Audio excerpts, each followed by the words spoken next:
Le sabbat ne peut donc nous séparer de l'amour du Christ. Pour comprendre l'évangile de ce jour, il faut connaître la valeur du sabbat aux yeux d'Israël. Ce texte de l'Ancien Testament nous en donne une bonne idée. Lisons ce texte qui suit. Alors que les Israélites étaient dans le désert, on surprit un homme qui ramassait du bois le jour du sabbat. Ceux qui l'avaient surpris à ramasser du bois l'amenèrent à Moïse, à Aaron et à toute la communauté. On le mit sous bonne garde, car le traitement qu'il devait subir n'avait pas encore été fixé. Yahweh dit à Moïse, cet homme doit être mis à mort, que toute la communauté le lapide hors du camp. Toute la communauté le fit sortir du camp et le lapida jusqu'à ce que mort s'ensuivit, comme Yahweh l'avait ordonné à Moïse. Nombre 15, 32 à 36. Un homme qui viole le sabbat, il est allé ramasser du bois pour préparer, non? Mais on l'attrape, on l'amène auprès de Moïse. Moïse, on a attrapé cet homme le jour du sabbat, il ramasse du bois. Là, il n'y avait pas encore une sentence prévue pour une telle faute. Alors on demande à Moïse, on fait comme Moïse dit, attendez, je veux consulter le Seigneur. Il consulte le Seigneur, hein, on le met sous bonne garde. Car le traitement qu'il devait subir n'avait pas encore été fixé. Alors, après consultation, Dieu va dire à Moïse, un homme qui a ramassé du bois le jour du sabbat doit être mis à mort, doit être lapidé jusqu'à ce que mort s'en suive. Comment vous trouvez ça? Comment vous trouvez ça? Hein? Donc tu ramasses le bois le jour du sabbat, on te jette des pierres jusqu'à ce que tu meurs. Comment vous trouvez? C'est comment? C'est dur, hein? Mais c'est comme ça. Mais alors c'est cette loi-là que Jésus vient changer. Cet homme ramassait du bois, pourquoi? C'était pour le préparer à manger. Mais on l'a tué.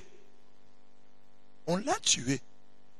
À la lumière de ce texte, on peut bien comprendre l'évangile de ce jour. Ce n'est pas le premier où l'on voit Jésus poussé par le feu de l'amour et du bien des enfants de Dieu, hein, violer plutôt le sabbat. Ce n'est pas pour la première fois. Jésus, on le connaît. Il a l'habitude de violer le sabbat.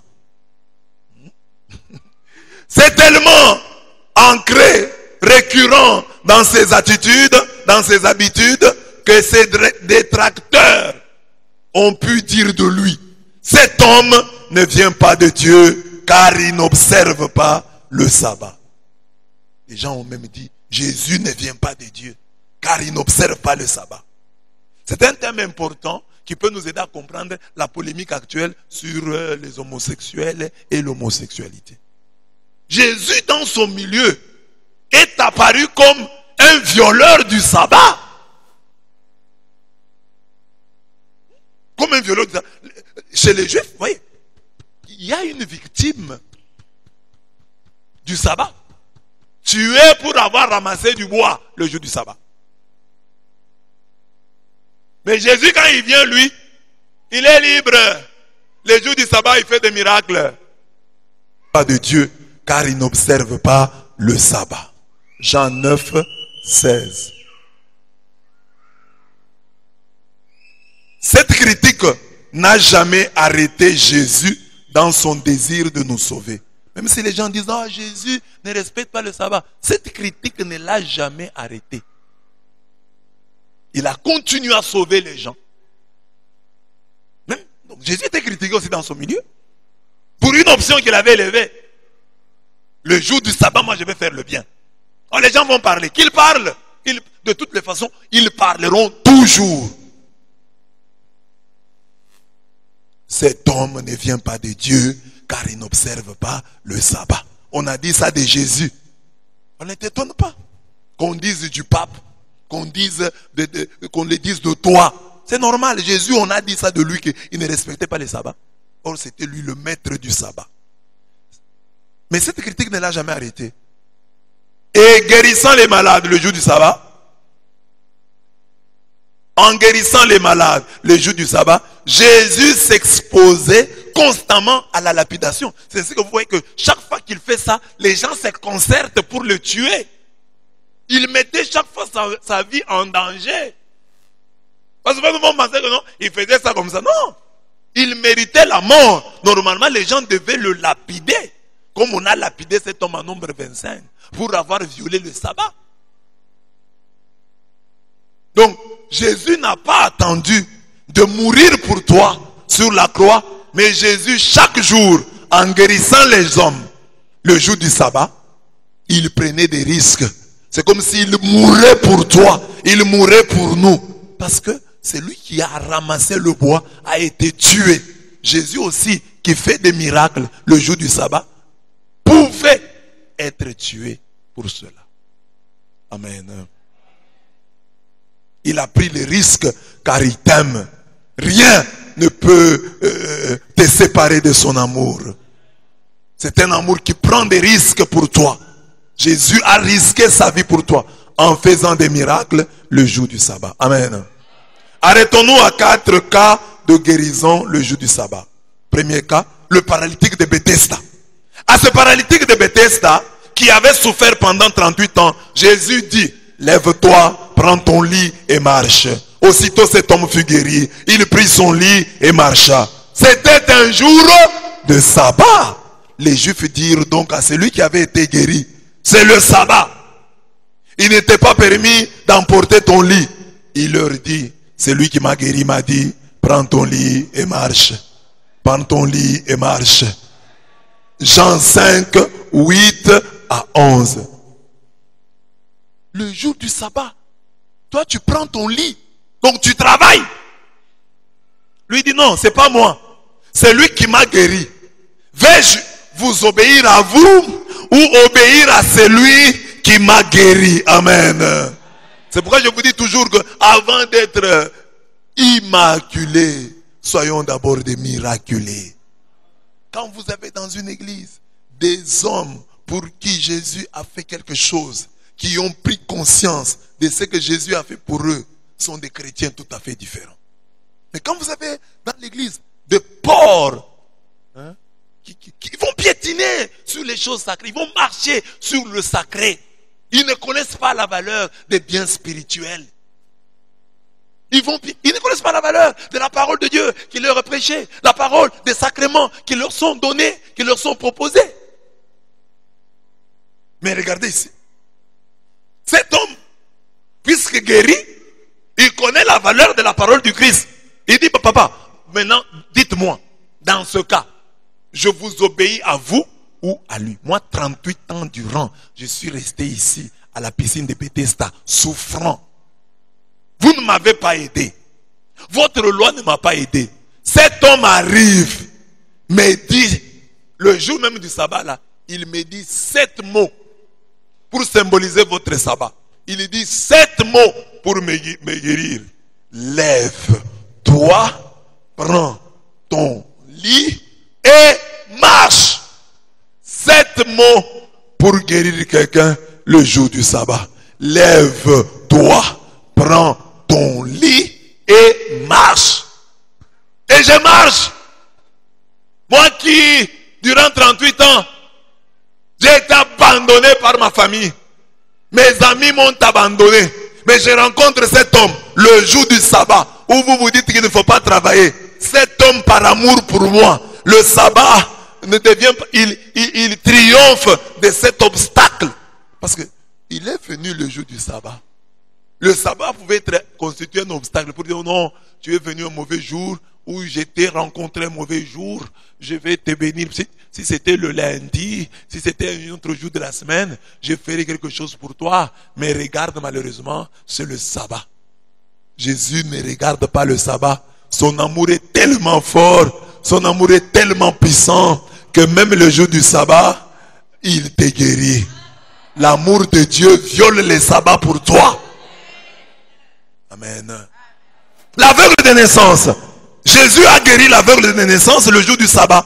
Avant de l'envoyer à Siloé pour sa guérison, il cracha à terre et fit de la boue avec sa salive. Ça, c'est de la provocation. Jésus veut faire un travail. comme c'était le jour du sabbat, et qu'il est interdit de faire du travail le jour du sabbat, Jésus viole le sabbat. Il crache à terre, et il fit de la boue avec sa salive. Et il prend cette salive-là, il impose sur les yeux de l'aveugle de naissance. Ce geste de Jésus est indiscutablement provocateur. Or, c'était un jour du sabbat. Jésus avait fait de la boue et lui avait ouvert les yeux. Jean 9, 14. L'amour de Jésus est provocateur. C'est un amour qui provoque la colère de nos détracteurs. Selon ce beau mot du psalmiste, tu dresses devant moi une table en face de mes adversaires, tu induis ma tête et ma coupe déborde. Donc, Jésus voit que ces gens sont là, ils ne seront pas contents. Mais Jésus dit, mais qu'ils ne soient pas contents, c'est leur problème. Moi, je dois guérir cette personne. Même s'ils doivent s'énerver, qu'ils s'énervent. Que Jésus-Christ dise cela ce matin. Que Jésus-Christ te bénisse. Même s'il faut que quelqu'un puisse en souffrir. Que Jésus-Christ te guérisse. Même s'il y a quelqu'un qui va souffrir de cette guérison-là. S'il est là, il est fâché. Que Jésus-Christ te bénisse. Même si ça va, lui-même va payer les pots cassés. Les conséquences collatérales là, il va s'en occuper, il va s'en charger. Que Jésus va refuser de bénir parce que toi tu seras malade. Il bénira l'autre. Si tu veux tomber malade, tu tomberas malade. Mais il va le bénir, il va le guérir. C'est pourquoi il dit, le psalmiste dit, tu dresses devant moi une table en face de mes adversaires. Tu induis ma tête et ma coupe déborde. Que ta coupe déborde. Même s'il faut pour cela qu'il y ait des victimes, qu'il y ait des gens qui pleurent, que ta coupe déborde. L'homme à la main sèche, il est aussi guéri le jour du sabbat. Donc là, le sabbat n'a jamais été, donc là, une loi de Dieu n'a jamais été un obstacle sur le chemin du miracle des enfants de Dieu. L'homme à la main sèche. Jésus guérit l'homme à la main sèche le jour du sabbat.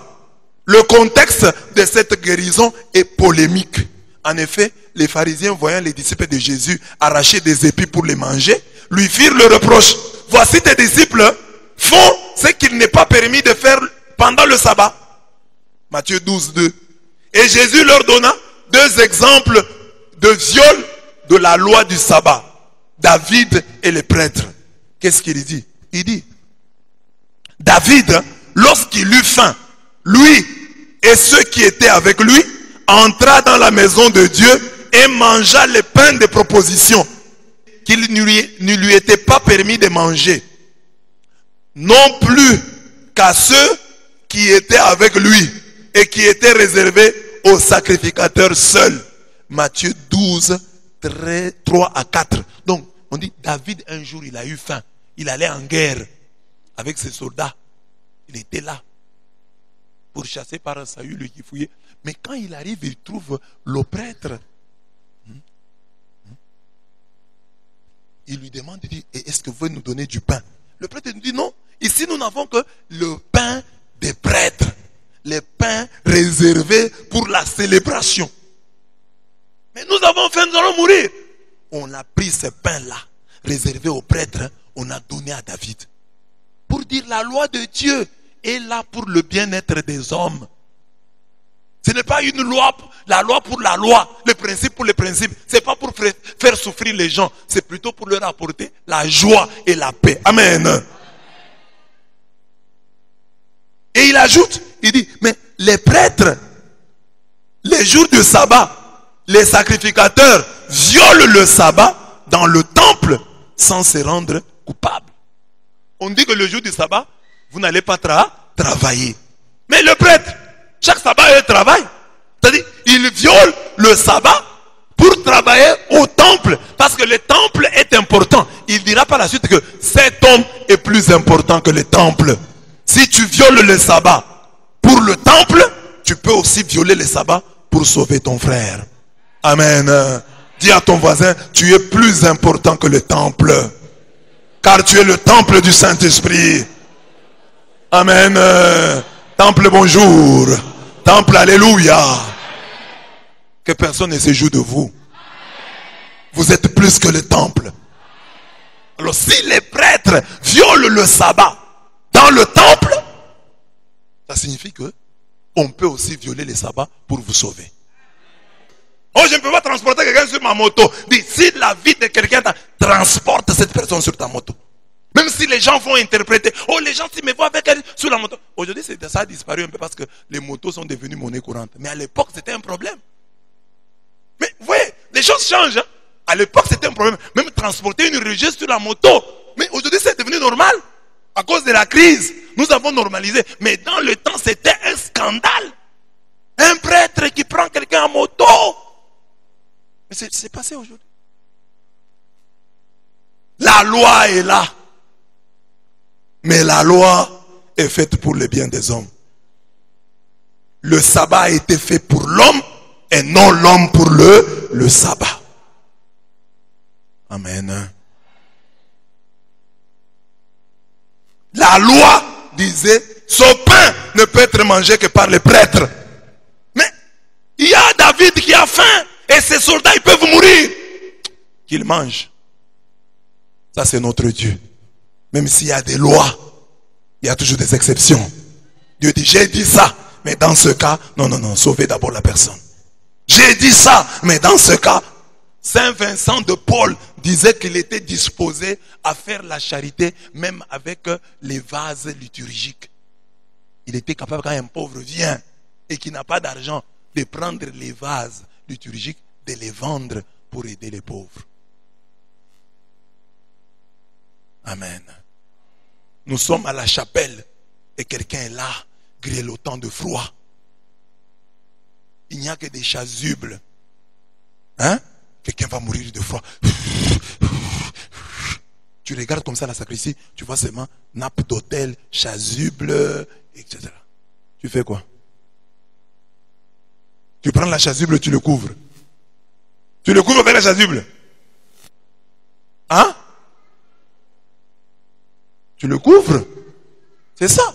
Tu le couvres. Prends la chasuble, couvre-le. Il y a un homme malade, il a faim, il n'y a plus de nourriture sur la ville. Mais la nourriture qui est restée, c'est seulement les saints sacrements. Il y a seulement les saints sacrements là, au tabernacle. Et les gens ont faim. Tu te rappelles que au saint sacrement, il y a 12 ciboires pleins de corps du Christ. Le monsieur là a faim. Il risque de mourir. Il n'y a plus d'autre nourriture. Tu fais quoi? Hein? Il n'est pas baptisé. Le monsieur là n'a même pas encore fait la première communion.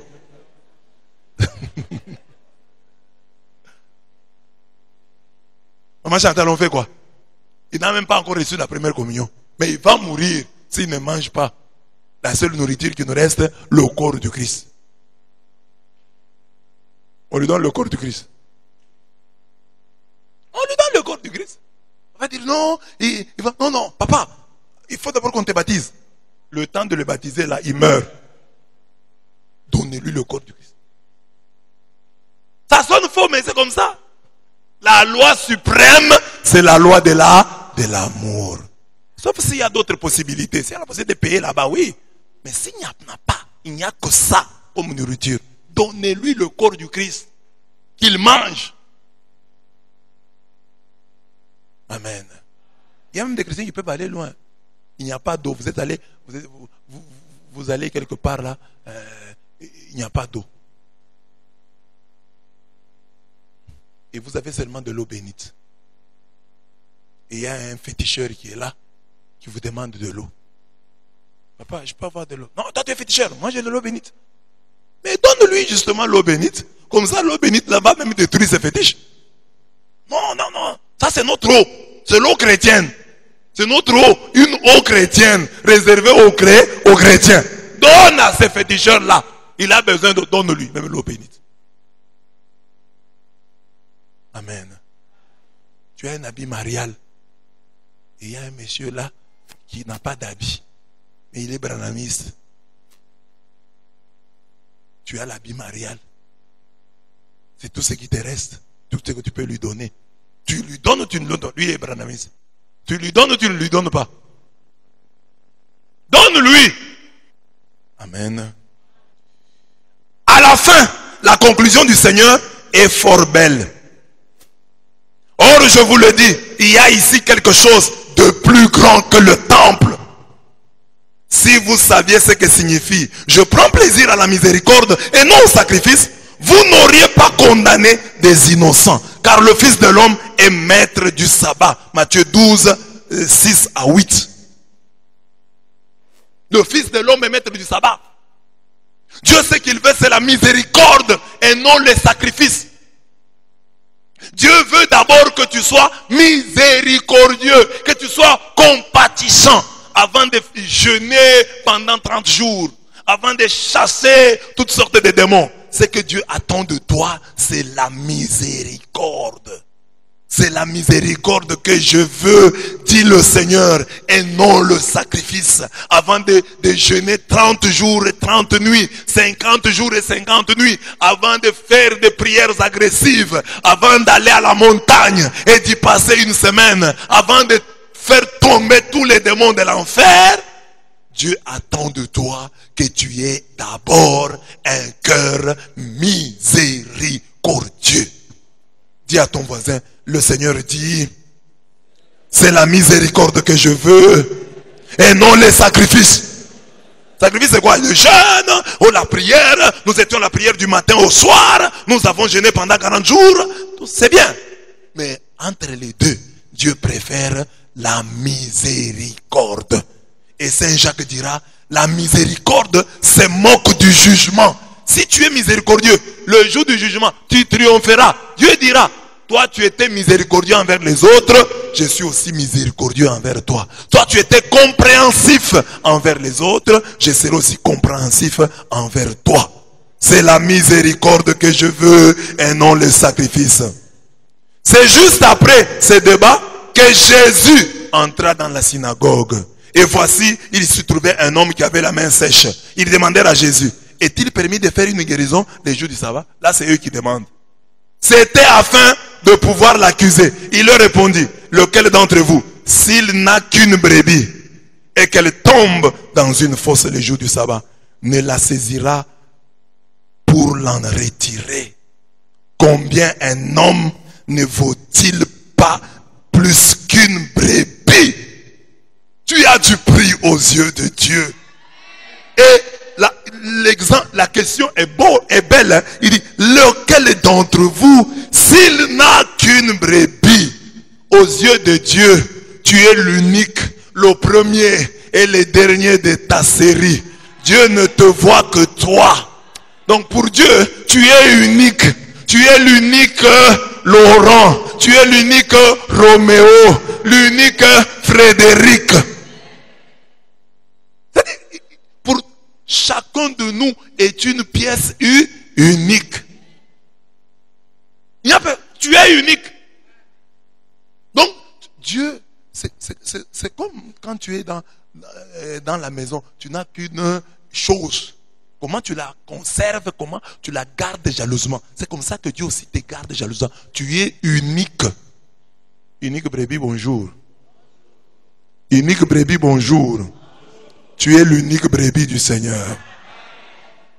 Lequel d'entre vous, s'il n'a qu'une brebis et qu'elle tombe dans une fosse le jour du sabbat, ne la saisira pour l'en retirer? Combien un homme ne vaut-il pas plus qu'une brebis? Il est donc permis de faire du bien les jours de sabbat. Alors il dit à l'homme, étends la main, il étendit et elle devint saine comme l'autre. Les pharisiens sortirent et ils se consultèrent sur les moyens de le faire périr. Matthieu 12, 9 à 14. Matthieu 12, 9 à 14. Pour le bien du temple, le sabbat est constamment violé par les prêtres. L'homme vaut plus que le temple. Montrons-nous avant tout miséricordieux à son égard. L'homme vaut plus que les temples. Montrons-nous avant tout miséricordieux à son égard. Notre rigueur et nos sacrifices, gardons-les pour d'autres occasions. Donc, chaque chrétien doit se poser la question, est-ce que j'ai encore un bon cœur? Est-ce que j'ai un bon cœur? Oui, si j'ai un bon cœur, alors ça va. Le reste suivra. La guérison de l'hydropique, aujourd'hui, Le terme hydropique était autrefois employé pour désigner l'épanchement, c'est-à-dire l'écoulement anormal de sérosité liquide organique dans une partie du corps, spécialement l'abdomen. Cet épanchement entraîne des œdèmes, la présence de liquide en dehors des vaisseaux généralisés, des œdèmes généralisés. Dans l'histoire de l'humanité, cette maladie a emporté des hommes de valeur comme Héraclite d'Éphèse, philosophe. Il est mort d'hydropisie. Héraclite d'Éphèse. Les empereurs romains, Adrien et Théodose, sont morts d'hydropisie. Les saints, comme Saint Antoine de Padoue, Saint Thomas d'Aquin, Saint Pierre Canisius, sont morts d'hydropisie. Beethoven est mort, le grand musicien là, il est mort aussi d'hydropisie. Nicolas Boileau, que nous avons étudié, Boileau, est mort aussi d'hydropisie. Donc, les grands personnages sont morts de cette maladie. Les deux questions que Jésus pose autour de la guérison de cette hydropique nous révèlent son être profond. Donc, un bon cœur, est-il permis ou non de faire une guérison le jour du sabbat? Lequel de vous, si son fils ou son bœuf tombe dans un puits, ne l'en retirera pas aussitôt? Le bœuf vient de tomber, le fils vient de tomber et il l'en retire, même si c'est le jour du sabbat. Parce qu'il aime. Il aime le bœuf, il aime le fils. Ces questions s'attaquent à notre hypocrisie teintée de mauvaise foi. Un homme de bien se réjouit du bien d'où qu'il vienne.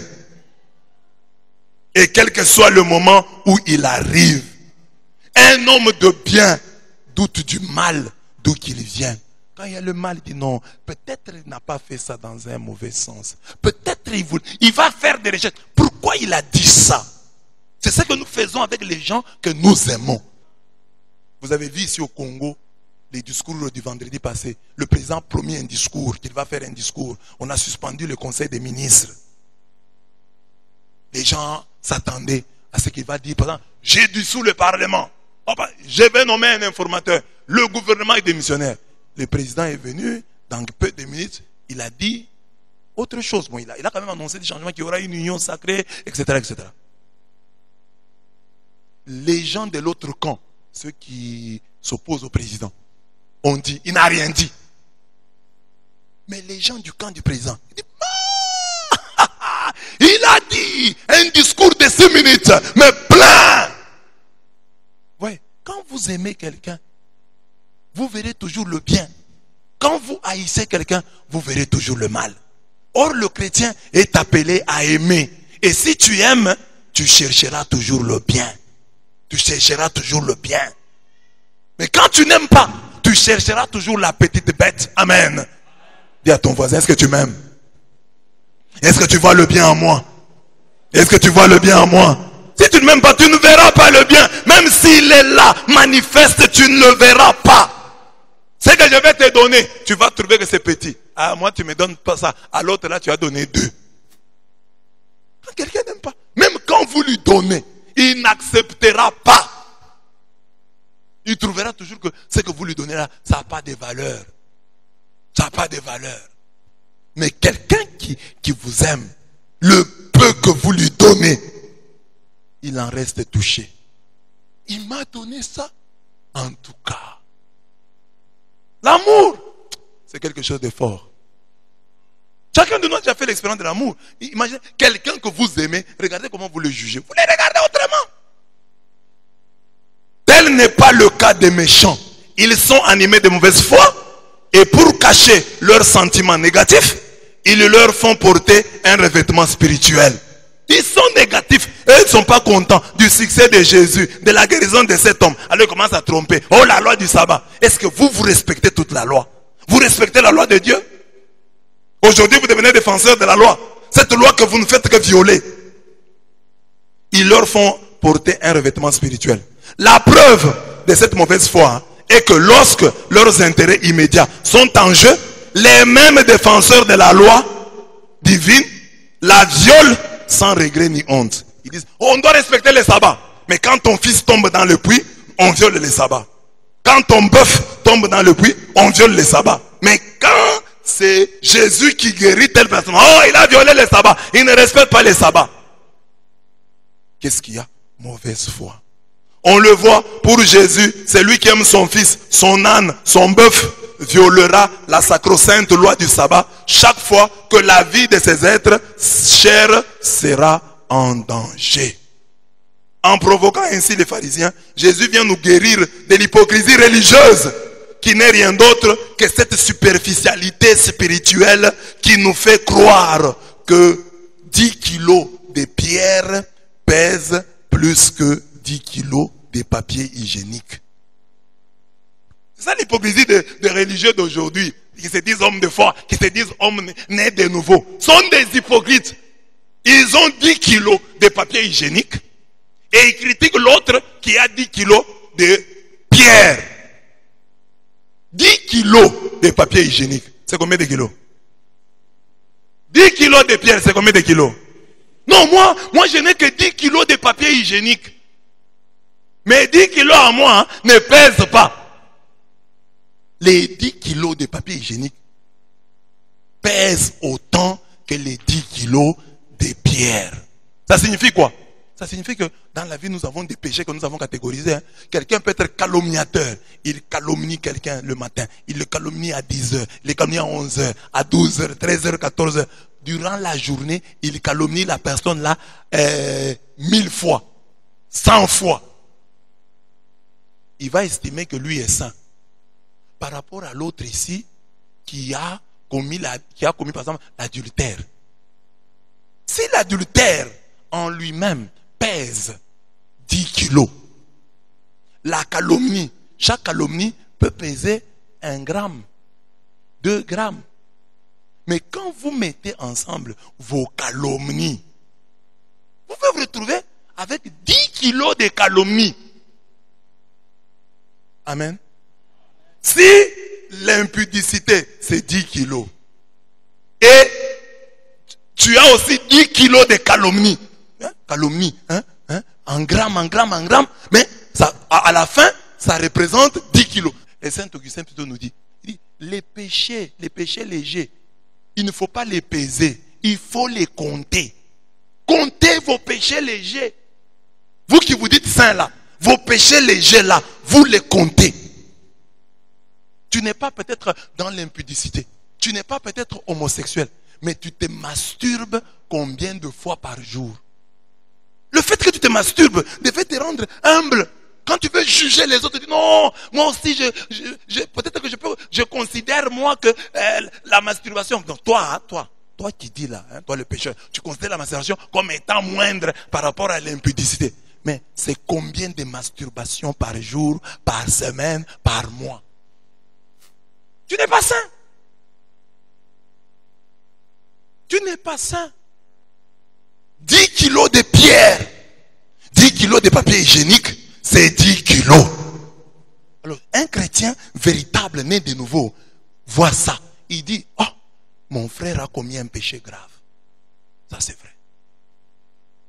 Mais moi, chaque jour ici, je commets trop de péchés légers. Mais quand je compte les péchés légers, je les mets sur la balance, ils peuvent avoir le même poids que le péché grave de mon frère, de ma soeur. Au chef de la synagogue et aux siens qui ne voyaient pas d'un bon œil la guérison de la femme courbée depuis 18 ans, Jésus dit, hypocrite, est-ce que chacun de vous, le jour du sabbat, ne détache pas de la crèche son bœuf ou son âne pour les mener boire? Et cette femme qui est une fille d'Abraham et que Satan tenait liée depuis 18 ans, ne fallait-il pas la délivrer de cette chaîne le jour du sabbat? Luc 13, 15 à 16. Il y a des endroits où nous valons moins que des animaux, moins que des biens matériels, moins que les joies de ce monde. Ne vous en faites pas. Le Seigneur dit à chacun ce matin, ne crains pas, car je t'ai racheté, je t'ai appelé par ton nom, tu es en moi. Si tu traverses les eaux, je serai avec toi. Et les rivières, elles ne te submergeront pas. Si tu passes par le feu, tu ne souffriras pas. Et la flamme ne te brûlera pas. Car je suis Yahweh ton Dieu, le Saint d'Israël ton sauveur. Pour ta rançon, j'ai donné l'Égypte, Couche et Séba à ta place. Car tu comptes beaucoup à mes yeux. Tu as du prix et je t'aime. Aussi, je livre des hommes à ta place et des peuples en rançon de ta vie. Isaïe 43, 1 à 4. Tu as du prix aux yeux de Dieu. Il y a des gens ici qui ont les téléphones. Ils vont le garder les téléphones plus que toi. Pour lui, le téléphone est plus important que toi. Même quand il parle avec toi, il a toujours le téléphone. Le téléphone est plus important que toi pour lui. Il y a des gens, ils peuvent avoir un animal à la maison. Cet animal est le plus important que toi. Il y a des gens, ils peuvent avoir un rendez-vous. Oh, aller aujourd'hui dans une boîte. Ça peut être plus important que toi. Ils peuvent te laisser, toi, aller boire. Mais il y a quelqu'un pour qui tu es le premier et le dernier de ta série. Tu es l'unique en ton genre. C'est Dieu qui t'a créé.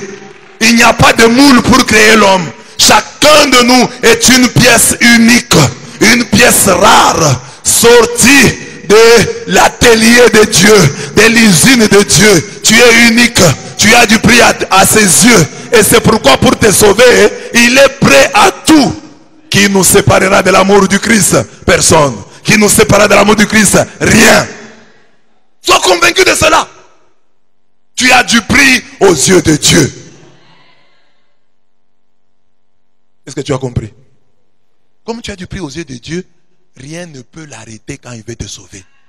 Ni son calendrier, ni son plan. Il peut changer son plan. Il peut le chambouler aujourd'hui pour te guérir. Même s'il avait prévu de te guérir en 2021, aujourd'hui, si tu le lui demandes, si tu le supplies, si tu te présentes devant lui, si tu trouves grâce à ses yeux, aujourd'hui il te délivre. Aujourd'hui il change ta vie. Aujourd'hui il change ton sort. Il y a un calendrier, mais toi tu as du prix que son calendrier. Tu as beaucoup plus de valeur que le calendrier de Dieu. Dieu peut violer son calendrier pour te bénir. Jésus dit aux noces de Cana, à Marie, dit, mon heure n'est pas encore arrivée. Mais après, il fait le miracle. C'est-à-dire, son heure, son horaire n'est pas plus important que toi. Tu es plus important que l'horaire de Dieu. Tu es plus important que le calendrier de Dieu. Amen. Seigneur mon Dieu, j'ai du prix à tes yeux. Même au jour du sabbat, tu viens couronner mes combats. J'ai du prix à tes yeux. Malgré mes péchés, tu viens me repêcher. Je suis plein de défauts, mais garde-moi d'être faux. Quand le monde me condamne, tu verses sur moi ta manne. Puisque je ne suis pas pur, garde-moi de faire le dur. Quand le monde voit mes démons, tu trouves ce que j'ai de bon. Seigneur mon Dieu, j'ai du prix à tes yeux. Que la peur du camp d'Iraton ne fasse de moi la proie des démons. Seigneur mon Dieu, j'ai du prix à tes yeux. De ma lutte pour la sainteté, chasse tout germe de méchanceté. Seigneur mon Dieu, j'ai du prix à tes yeux. Puisque rien ne peut me séparer de toi, ne me laisse pas déserter ton toit. Seigneur mon Dieu, j'ai du prix à tes yeux. Je ne veux pas aller en enfer, garde-moi d'y envoyer mes frères. Seigneur mon Dieu, j'ai du prix à tes yeux. Que j'apporte à chacun le bonheur en révélant au monde sa valeur. Seigneur mon Dieu, j'ai du prix à tes yeux. Que je montre à chacun de tes enfants qu'il est très important. Seigneur mon Dieu, j'ai du prix à tes yeux. Que Dieu vous bénisse. Amen.